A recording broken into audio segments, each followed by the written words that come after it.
የምን እውነት ነው ደግሞ ያላት? ምክንያቱም እዛ ቤት ውስጥ ያለውት ባዳ እኔ ብቻ ነኝ። እና ባዳሞን ሌባ ያስብላል እንዴ? ቢሆን ነው እንግዲህ እዚህ የተገኘሁት። ወይኔ ተምቹ፣ እኔ እያለሁ አንቺን ይሰሩሽ? ምን ነው የሚቻል ቢሆን የኔን እስር ትታሰርልኝ ነበር። ባልታሰር ነው እንደዚህ እንደምትወደኝ እንዴት አውቅ ነበር? ምን ልታደርግ? የማታስወጣሽ ከሆነ ሀናና ቤተሰቦቿን እጨርሳቸዋለሁ። ምንድነው? እነዛን ሰዎች አይደለም መጨረስ ይቀርና ዝንባቸውን እሺ ብትል ከኔ ጋር እንቆራረጣለን። እሺ እንዴ አሁንም ለነሱ ቤተሰብ ላይ ከተፈጠረው ነገር ምን መልካም ነገር አለ? ሌላውን ታዩና እስቲ እኔን ተመልከችኝ። ከተወለድኩኝ ጊዜ ጀምሮ በሽተኛ ነኝ፣ ስራ አልችልም እያልኩኝ ሳማረር ነበር። አሁን ግን ምን ያህል መስራት እንደምችል ተማርኩኝ። በላውን ብሬን አምጣ። እንዴ የምርሽን ነው እንዴ? አዎ ሂጂና ገዝተሽ ነይ፣ እኔ ከፍልሻለሁ አላልከኝም? አሁን እየቀለልሽ ነው ብዬ ነው። እንዴ አንተ የምር ልትሰጠኝ ነው? አንቺ እየቀለልሽ ነው እንዴ? ወይ አንተ ቀልድ እንኳን አታውቅም ማለት። ቆይ ነገ እንገናኝ ብሎ ስልክ አለ ማንሳት ምን ይባላል እንዴ? ምንድነው አንተ ደግሞ? እባክሽ ነው ይዘሩ ሚላት ቤት ሂጂ አሁን ወጣለች ሲሉኝ የመጣው። ምን ፈልገህ ነው? እባክሽ ድንብላል አስፈችኝ። ምን ድንብላል? አዎ ድንብላል ሸብ የሚገባ ልጅ አይደለችም። እባክሽ አስፈቻት። እየቀለድክ ነው? የጠፋብኝ ንብረት ሳላገኝ እንዴት ነው ማስፈታት? የጠፋብሽን ንብረት ዋጋውን ንገሪኝና ወንድሟ ግን ብዙ ነገር እንደሚያውቅ እርግጠኛ ነኝ። እሷና ወንድሟ ማለት እኮ የተለያዩ ሰዎች ናቸው። እንዴት ነው በወንድሟ ኃጢአት እሷ ላይ የምትፈርጅባት? ወይዘሮ ሜላት ናት። ዛሬ ጧት ተገናኝተን ቢሮ ልንገባ ተቀጣጥረን ነበር። ጥሩ ነው አንሳላት። ሳሪች እኔ እኮ ማስረዳት አይጠበቅብህም። አንሳው አልኩህ እኮ። ወይዘሮ ሜላት ከዩኤል ጋራ ባደረገችው ውል ስራ ለመጀመር አስባ ነበር። ነገር ግን በሚስቱ የተነሳ ነገሮች እየተወሰበሰቡበት መጥቷል። ዩኤልም ቢሆን ሚስቱ መሄድ የለብህም ቤተሰቦችን ተቀጣጥረን ከጨረስን በኋላ አንተ ቆይተህ ስለመጣህ ዛሬ ላይ መሄድ የለም በማለት ከቤት አስቀርተዋለች። ወይዘሮ ሜላት ደግሞ እየተጫወቱብኝ እንጂ ሆነ ብለው ነው በማለት እንግዲህ በንዴት ነው የምትገኘው። ድንብላልም ታስር ቤት ነው ያለችው። ድንብላል ደግሞ እንኳንስ የታሰርኩኝ ያንተን ማፍቀር አሁን እንዴት እንደምታፈቅረኝ አሁን ገና አወቅኩኝ በማለት እንግዲህ ለተምቹ ትነግረዋለች። ቸምቹም ቢሆን እኔ እኮ እስር ቤት ቤቴ ነው፣ ግን ደግሞ ላንቺ ቢሆን ኖሮ 10 ጊዜ በታሰርኩልሽ በማለት እዛው ድረስ በመሄድ ሲጠይቁ ጆሮም ሆነ እንዲሁም ደግሞ ሀናና ሰላምዬም ጠይቀዋታል። ታዲያ እስካሁን ድረስ በእስር ቤት ነው ያለችው። ስለ ወንድሟም ቢሆን ጆሮም አንስቶባት ነበረ። ምናልባትም እሱ ወስዶ እንዳይሆን በማለት በጥርጣሬ ምናልባትም ቢጠይቃት ጭራሹንም ስለ ወንድሜ አታንሱብኝ በማለት ነገሮቹን ዘግታለች። ሰላም ጤና ይስጥልኝ ክብራንና ክብራን የቻናሌ ቤተሰቦች ሰላማችሁ ይብዛ። በዓለም ዳርቻ ያላችሁ ወገኖቼ በመላ ዛሬ ደግሞ ኖላዊ ምን ተፈጠረ የሚለውን አብራችሁን ቆይታ በማድረግ ቪዲዮውንም እስከ መጨረሻው ተከታተሉኝ።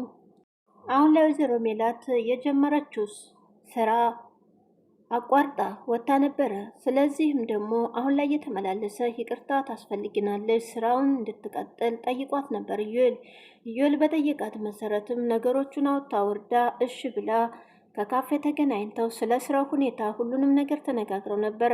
አሁን ላይ የስራው ውል በጣም አሪፍና ለሷም ተስማሚ እንደሆነላት እንዲሁም ተደሞዟ በተጨማሪ ከምትሰራው ስራ ላይ ጭማሪ ገንዘብ እንደምታገኝ ስትሰማ ሁሉንም ተስማምታ ነበር።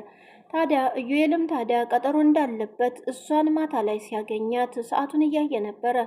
ችግር አለብህ ወይ ብላም ጠይቀው ነበረ። ችግር እንኳን የለም ቤት ውስጥ ቀጠሮ ስላለኝ ነው የቤቱ ይቆየኝና የስራዬን ላስቀድም በማለት ወይዘሮ ሜላትን ያናግራል። ታዲያ ወይዘሮ ሜላትም በነጋታው ተገናኝተው ወደ ስራ እንድትጀምር ተነጋግረው ነበረ። ሆኖም ዩኤል ቤት ሲገባ የጠበቀችው ሚስቱ በኩርፊያና በግልምጫ ነበረ። ሆኖም የት ቆየህ በማለት ትናገረዋለች። ቤተሰቦችንም ንቀህ ነው የቆየው እስካሁን ድረስ እኔ ቀጠሮ ይዘን ቤተሰቦች እንደሚመጡ እያወቅ እንዴት እስካሁን ድረስ ቆየህ በማለት ብትናገረውም የስራ ጉዳይ ነው፣ ስራዬን ደግሞ በአግባቡ መስራት አለብኝ በማለት ይናገራታል። እሷም ስለ ስራው አያገባኝም ቅድሚያ ለኔ መስጠት አለብህ በማለት እንግዲህ ሚስትም ትናገራለች። ሆኖም በዛ ምክንያት እንግዲህ ተኮራርፈው ነበረ። በነጋታው ታዲያ ወይዘሮ ሜላት በቀጠሯ መሰረት ተገኝታለች። አብረው ወደ ቢሮ እንዲገቡና የስራውንም ድርሻዋን ሊያሳያት ተነጋግረው ነበረ። ግን ደግሞ ሳይመጣ ይቀራል። ስልክም ስትደውልለት አያነሳም ኢዩኤል። አሁን ላይ ታዲያ ወይዘሮ ሜላት ወይኔ ተጫወተብኝ በማለት ትናደዳለች። በአጋጣሚ ታዲያ ወደዛውም እሱን እየጠበቀች እያለ ተምቹ ይመጣል። ተምቹም እግሯ ላይ ውድቅ ብሎ ድንብላልን ከእስር ቤት እንድታወጣት ይለምናታል። ታዲያ እሷም አንተ አላወቅም የተወሰደብኝ ገንዘብ ቀላል አይደለም። አሁን ላይ ለልጆች ችግር መቋቋሚያ ይሆናል ብዬ ያስቀመጥኩትን ተወስዶብኛል። ደግሞም እሷ ሳትሆን እሷ ጥሩ ልጅ እንደሆነች አውቃለሁ። ነገር ግን ወንድሟን ስለተጠራጠረችው ወንድሟ እንዲመጣና የእሷን መታሰር ሲሰማ መጥቶ ምናልባት የወሰደውን ወርቅ እንዲመልስ በሚል ነው ድንብላልንም ያሳሰረቻት። ሆኖም ግን ተምቹ ልመናውን ይቀጥላል። የጠፋውን በሞላ ነው ይከፍላለሁ፣ እባክሽን ድንብላልን አስፈቻት በማለትም ይነግራታል። እሷም ታዲያ አንተ እንደምትለው አይደለም፣ እኔ ብዙ ንብረት ተዘርፌያለሁ። ስለዚህ ደግሞ እሷ ሳትሆን የወሰደችው ወንድሟ ስለሆነ የእሷን መታሰር ሲሰማ ወንድሟ ይመጣል፣ እሱንም ደግሞ እቃዬን ይመልስልኛል በማለት ነበር የተናገረችው። ከዚህም በፊት እርግብ ወርቁን እንዳለ ሰርቃ ግን ደግሞ ዞሮ ዞሮ እሷው ጋር ገብቶ ነበረ። ግን ደግሞ አሁን ላይ ለችግር ይሆነኛል ያለችው ታጠገቧ ጠፍቷል። ማን እንደወሰደው ባይታወቅም ድንብላል ደግሞ አሁን ላይ በእስር ቤት ነው ያለችው። ታዲያ ተምቹም ተናዶ እኔ ለድንብላል እንጂ ለእናንተ አንሺ አይደለም፣ ስለዚህ ድንብላልን ካላስፈታሻት እኔም አድርገውን አውቃለሁ ብሎ ወዲያው ደግሞ ዛቻ ይሰጣታል። እሷም ታዲያ ምን ማለት ነው ማለት እንደዚህ የሚለኝ በማለት ወይ ጉድ ብላ ተናዳ ትመለሳለች። ወደ ቤትም ስትመለስ ምየና ሀንቾ ድንብላልን ለመጠየቅ እየተዘጋጁ ነበር። ታዲያ ስራውም እንዳልሆነላትና ቀጥሯት እንደቀረ ስትነግራቸው ሁሉም ለበጎ ነው ብለው እናታቸውን አበረታተው ግን ደግሞ ድንብላልን ሄደን እስር ቤት እንጠይቃት በማለት ምግብ ይዛችሁላት ሄዱ በማለት ተናግራ ነበር። ሆኖም ዛሬ ባዶ እጃችን ሄደን እንጠይቃታለን፣ ቀጣይ ደግሞ ሰርተን እንወስድላታለን በማለት ወደ እስር ቤት እየሄዱ ነበረ። መንገድ ላይም ታዲያ አሴን ያገኙታል። አሴ አሁን ላይ በጣም እየተበሳጨ ነው። ከተምቹም ጋር ተቀምጦ ተምቹ ያው መጥፎ ነገር በጭንቅላቱ ስለሚሞላው አሁን ላይ ታዲያ ከፍቶት ከተምቹ ተለይቶ ነበር ያገኙት። ሰላም ሳትለን ልታልፍ ነው ወይ በማለት ሰላምዬም ትናገራለች። አላየኋችሁም ነበር በማለት እንግዲህ ዞር ብሎ ሰላም ካላቸው በኋላ ለምንድን ነው እንደዚህ የምዘጋኝ? እኔ አንተ ስዘጋኝ ምድር ሰማይ ይዞርብኛል በማለት እንግዲህ ሀንቾም የተለመደ ለቅሶዋን ለመጀመር ትሞክራለች። ሆኖም አሴ አሁን ላይ ማስመሰል ሰልችቶኛል፣ በቃ አንቺ የመረጥሽውን መርጠሻል፣ ከዚህም በኋላ እኔ ምንም ነገር አልፈልግም፣ ተይኝ በቃ በማለት ጥሏቸው ይሄዳል። ታዲያ ሰላምዬም አሁን ነገ ተመልሶ እግርሽ ላይ ይወድቃል ተይው በማለት ወደ እስር ቤትም አምርተዋል እነሱ።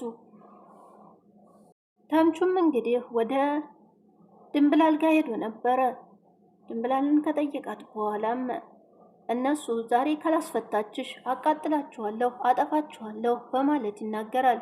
እሷም ታዲያ እነሱን የምትነካብኝ ከሆነ ከኔ ጋር ግንኙነት የለም፣ እነሱን እንዳትነካብኝ በማለት ማስጠንቀቂያ ትሰጣለች። ተምቹም ታዲያ እኔ ወይዘሮ ሜላትን አናግሪያት እሷ እንድታስፈታሽ አደርጋለሁ፣ ያለበለዚያ ግን የሚጠብቃቸው ዋጋ የሚከፍሉበት ነው፣ ስለዚህ አትጨነቂ በማለት ይነግራታል ድንብላል። ድንብላልም ብትሆን ምን ልታደርግ ነው በማለት ትጠይቀዋለች።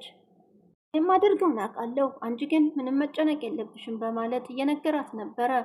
ሆኖም እስር ቤት ተመቸሽ ወይ በማለት ይጠይቃታል። ደግሞ የእስር ቤት ምቾት አለው ወይ በማለት እሷም ትመልሳለች።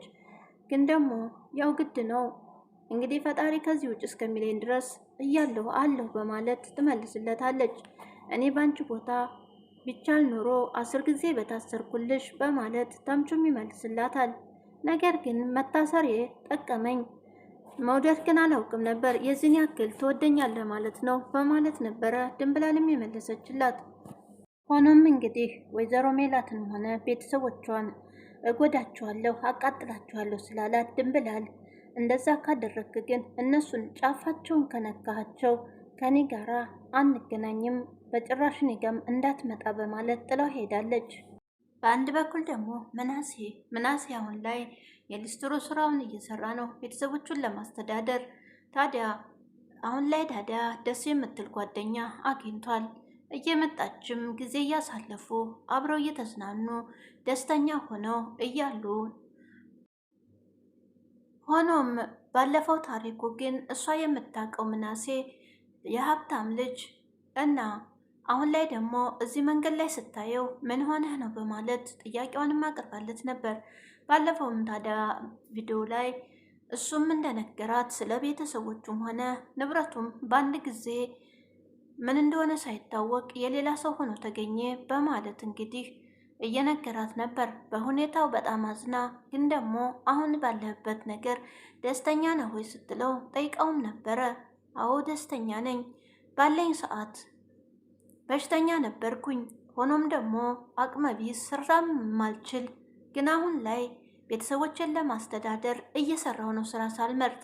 ሆኖም አሁን ባለሁበት ደስተኛ ነኝ በማለት ይነግራታል። ሆኖም ታዲያ አሁን ባለሁበት ነገር ደስተኛ ነኝ በማለትም እየነገራት ነበረ። ሆኖም በአንድ ጊዜ እንደዚህ ተቀያይሮ በመገኘቱ እሷም ማዝናለች። ምናሴም ታዲያ ሁሉም ነገር በፈጣሪ ፍቃድ ነው የሚሆነው፣ እኔ አሁን ባለሁበት ደስተኛ ነኝ። በፊት በሽተኛ ሆኜ እንኳን ስራ መስራት ምንም ማደርግ አይመስለኝም ነበር። ምናሴ ቤተሰቦቹን በማስተዳደሩ አሁን ላይ እየሰራ እንደሆነ ደስተኛ እንደሆነ ይነግራታል። እሷም ብትሆን ቅልል ያለችና ደስ የምትል ልጅ፣ እሱን ለመረዳት የምትሞክር ናት። ሆኖም አሁን ላይ በደስታ አንዳንድ መዝናኛዎች ይዝናናሉ። አብረውም ሻይ ቡና እያሉ እየተጨዋወቱ አብራም እዛው የሚሰራበት ቦታ አብራው ትቆያለች። ምናሴ ታዲያ አንተ በፊትም ቢሆን አኳኩነህ የትልቅ ሰው ነው፣ አሁንም ቢሆን እንደዛው ነህ፣ በጣም ጥሩ ልጅ እንደሆነ አስተሳሰብና አኳኩነህ እንደ ትልቅ ሰው ነው በማለትም እየነገረችው ነበረ። እሱም ታዲያ እሷን በማግኘቱ የተደሰተ ይመስላል። ግን ደግሞ በአንድ በኩል የከፋው ነገር አለ። አንቺን ባየሁ ሰዓት የበፊት ህይወቴ ትዝ ይለኛል፣ ግን ደግሞ እዚህ ባትመጪ የተሻለ ነው በማለት ይነግራታል።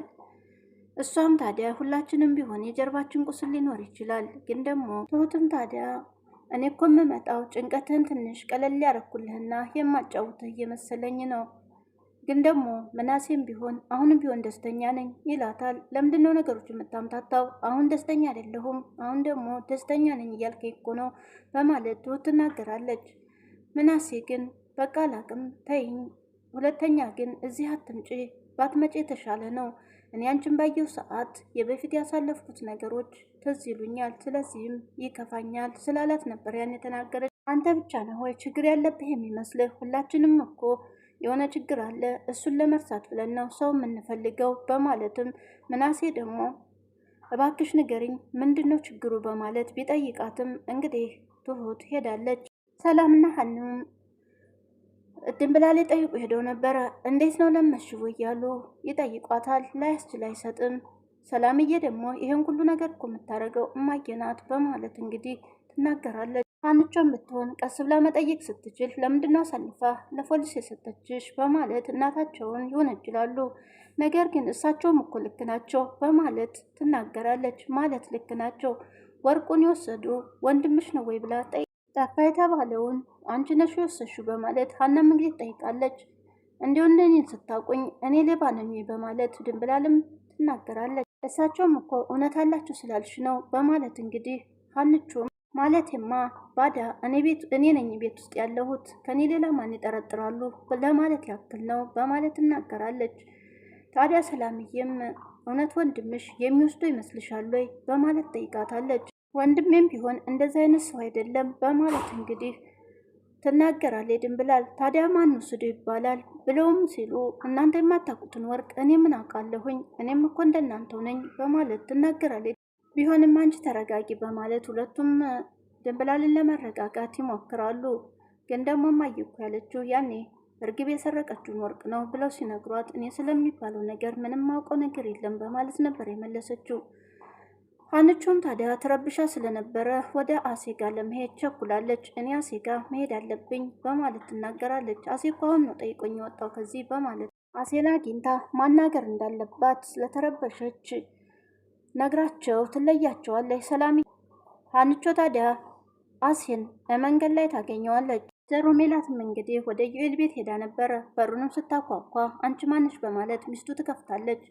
ዩኤልን ፈልጋ እንደሆነ እንደገና ደግሞ ስራ እንድጀምር ጠይቆኝ ነበር። በጠየቀው መሰረት ደግሞ ተስማምተን ጠዋት ተነስቼ ብጠብቀው ስልኩም ማይሰራ በማለት ብትነግራትም ታዲያ እሱ ስራ አለበት አሁን የለም ወጥቷል በማለት አንቺ እኮ ሰራተኛ ነሽ መጠበቅ ግድ ነው፣ ስለዚህ አሁን የለም ብላ ሚስቱም ክፉ ነገር ትናገራታለች። ወይዘሮ ሜላትን ወይዘሮ ሜላት አሁን የተጠራጠረችው እንደሚጫወቱበት አድርጋ ነው የገመተችው። ስርቃችሁ ትጠጉኛላችሁ፣ ስቀርባችሁ ደግሞ ትርቁኛላችሁ። ምንድን እየተካሄደ ነው? እኔ ላይ እየተጫወታችሁ ነው ወይ በማለት ትነግራታለች። ራሽን እንደምንድን ነው የምታዩ በማለትም እንግዲህ የዩኤል ሚስት ከፍ ዝቅ አድርጋ ወይዘሮ ሜላትን ትሰድባታለች። እሷም ታዲያ እኔም ማደርገውን ነገር አውቃለሁኝ ጠብቂኝ በማለት እንግዲህ በዛቻ ከዩኤል ቤት ተመልሳ ወይዘሮ ሜላትን ብትሆን የማንም ልቅምቅም እንደዚህ ጫወትብኝ እያለች በጣም ተናዳ ቆይ ሰራልሻለሁ ብላ ዝታ ትሄዳለች። ሀንቾም እንግዲህ መንገድ ላይ አሴን አግኝታ ለማናገር ሞክራ ነበረ፣ ነገር ግን አልተሳካላትም። አሁን ላይ አሴ አምሮ ተንፈልጌ ነው የመጣሁት ምን ሆነ ነው ስትለው የሆንኩት ነገር ካልታየሽ ምንም ማውራት አልፈልግም በማለት እሱም ይናገራታል። የሆነ ቦታ ቁጭ ብለን እንድናወራ ነው የምፈልገው፣ ከዚህ በላይ እንድንዘጋጋ አልፈልግም በማለት ሀናም ትናገር። አንቺ የራስሽን ህይወት እየኖርሽ ነው፣ ከኔ ጋር መዘጋጋቱ ምን ጎደለብሽ በማለት ይናገራታል። እኔ ደግሞ የራሴ ህይወት ምን አለኝና ነው የምኖረው በማለት ሀንቾ ቤተሰቦች መርጠሻል አይደለም ብሎም ቢጠይቃት ቤተሰቡ መርጬ አንተን የተውኩ ነው ወይ የሚመስልህ? እኔ የምኖረው ሰቀቀን ኑሮ አይታይህም ወይ በማለት እንባ አቅራ ትናገረዋል። ሀንቾም እንግዲህ ቤተሰቦችን ለምንድነው እዚህን ያክል የጠላሃቸው በማለት ትናገራለች። እኔ ቤተሰቦችን አልጠራሁም፣ የራሴን ህይወት ቤተሰባዊ መመስረት እፈልጋለሁ ነው ያልኩሽ በማለት እንግዲህ ሰጣ ገባ ይነጋገራል ብሎ እንግዲህ ተምቹም ስለ ሀና እየነገረው ነበረ። ሀናን ብትተዋት ይሻልሃል፣ አሁንም ቢሆን ወደፊትም ላንተ ምንም ነገር ልታረግላት አትችልም በማለት ራሱን እየሞላው ነበረ። ሆኖም እንግዲህ አሴ በቃ ከዚህም በኋላ መኖር ራሱ አስጠልቶኛል አትከተይኝ በማለት ጥሏት ይሄዳል። የዛሬው ቪዲዮ እዚህ ላይ አብቅቷል። ሀንቾም በጣም ከፍቷታል። ቀጣይ ምን ይፈጠራል? ወይዘሮ ሜላትስ ያለችበት ሁኔታ ምን ይፈጠር ይሆን? ቀጣዩን አብረን እናያለን። ቪዲዮን ላይክ በማድረግ አበረታቱኝ። በያላችሁበት ሰላም ቆዩልኝ።